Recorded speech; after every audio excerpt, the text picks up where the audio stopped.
తిరుపతిలో ఒక ఏఎస్ఐ ఎంత దౌర్జన్యంగా ఒక హోటల్ పైన దాడి చేసి అంటే చికెను అట్లా బిర్యానీ ఇవన్నీ కూడా అడగడం జరిగింది. అయితే అవి అంటే పార్సల్ చేసిన తర్వాత నేను ఒక హెడ్ కానిస్టేబుల్ని ఆ హెడ్ కానిస్టేబుల్గా ఉన్నప్పుడు డబ్బులు అడుగుతావా అంటూ కూడా ఆ హోటల్ యజమాని పైన డబ్బులు ఇవ్వకుండా వెళ్ళిపోయే ప్రయత్నం చేశారు.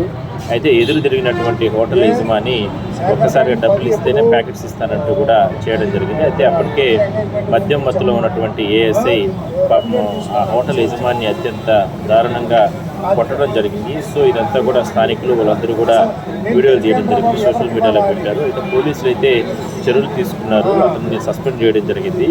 కానీ దౌర్భాగ్యం ఏదా అంటే వాళ్ళిద్దరూ కొట్టుకుంటా ఉంటే ఒక ఏఎస్ఐగా ఉన్న వ్యక్తి అతను దాడి చేస్తూ ఉంటే కనీసం చుట్టుపక్కల ఆటోల్లో టూ వీలర్స్ వీళ్ళందరూ పోతున్నారు తప్ప వీడియోలు తీసుకుంటున్నారు తప్ప వాళ్ళని ఎక్కడ కూడా సముదాయించలేదు. కనీసం దాడి చేస్తున్నటువంటి ఆ ఏఎస్ఐ ఎవరైతే రాములు ఉన్నారో అతన్ని పక్కకు కూడా తోయలేదు. చూడండి ఎంత ఇంకేదన్నా కూడా అతను ఆయుధాలు ఏదైనా ఉన్నా కూడా అతను ఏదైనా దాడి చేసి ఏదైనా చేస్తుంటే కూడా ఇలాంటి పరిస్థితి ఉంటుంది. సో చాలా జాగ్రత్తగా ఉండాలి ఇలాంటి వాళ్ళతో.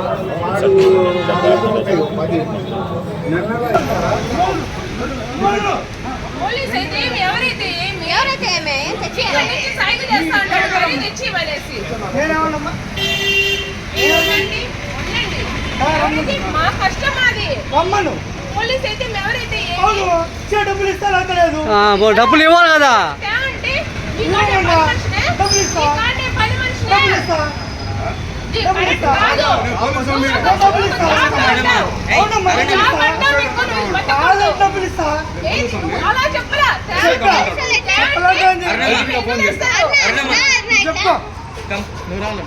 నేను ఒప్పుకోను, పెస్తులు రావాలని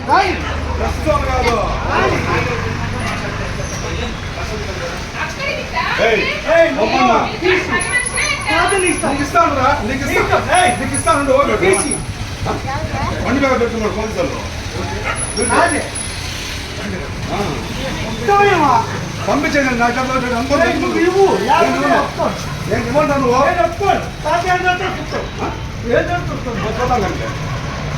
ముందు పోలీసులు వస్తున్నాడు.